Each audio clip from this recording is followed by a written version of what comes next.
Do you know what a BRBC agreement is and why an agent would ask you to sign it? I'm real estate agent Betsy Hamilton, and I'm here to help you understand what you're being asked to sign. If we are seeing more than 3 properties together, or you are ready to commit to me as your real estate agent, then you would need to sign the BRBC agreement before seeing homes.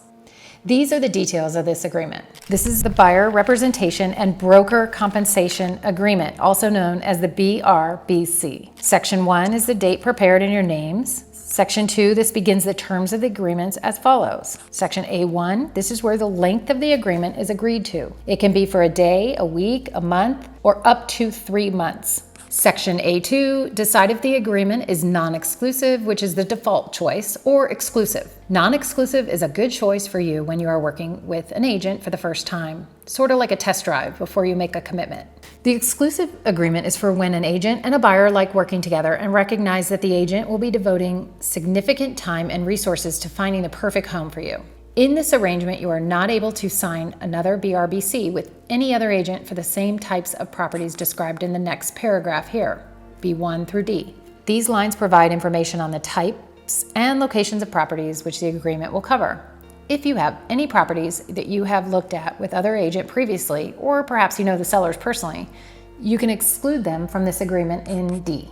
E states that broker compensation is 100% negotiable.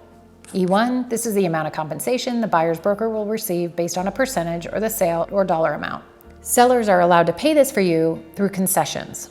E2, if a seller were to pay the compensation for you, termed a concession, the amount of money is credited in the escrow towards your obligation to pay the compensation. The agent or brokerage is not paid directly by the seller, and the brokerage may not receive any amounts over the amount agreed to on line E1. E3, if you were to buy a property that falls into the property types you have selected or a property the agent has shown you after the end date of this agreement, this continuation period applies and the compensation is still owed. F, these are the cancellation rights for either non-exclusive or exclusive relationships. Non-exclusive, either party may cancel the agreement on the date of their choice. Exclusive cancellations take effect 30 days from when the cancellation is given.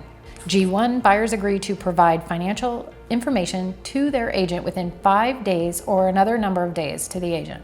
G2, this box is checked if a buyer does not personally have the cash available to pay their agent, or if they are using a loan product that does not allow them to pay directly. H, any other terms can be introduced here. Section 3, advisories can be indicated here. Section 4, advisories on broker compensation, type of representation, what the term buyer means, and descriptions of broker involvement. Section 5 describes how cancellation of the agreement works. Section 6, this relates to page 1 of the document called Agency Relationships. Section 7 refers to any possible excluded properties and or any other BRBC agreements a buyer might have signed. Section 8, this section describes in detail what the basic responsibilities are of the agent and the brokerage. Section 9, the buyer has some obligations in this relationship as well as in acting in good faith, disclosing personal and financial information accurately, and you're also agreeing to pay for inspections and services.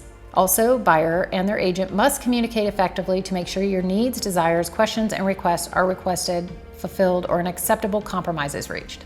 Section 10, if attorney fees were ever to exist between the broker and buyer, each pay their own fee. Section 11, brokers must approve this document. Section 12, the parties agree to mediation in an event of a dispute. Mediation terms are here.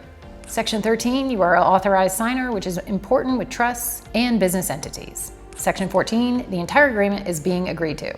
Section 15, description of how exclusive representation works. Section 16, you are confirming the amount of compensation you and your agent have agreed to. Buyer's investigation advisory describes many of the inspections and concerns related to buying a property. Entity buyers applies only if the buyer is a trust or business entity like a partnership or LLC.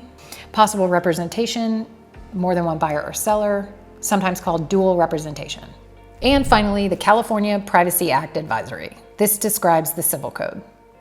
For any more questions on this agreement, forms, or if you're looking for an agent who's knowledgeable, trustworthy, and wants to help you get the best deal, then contact me today.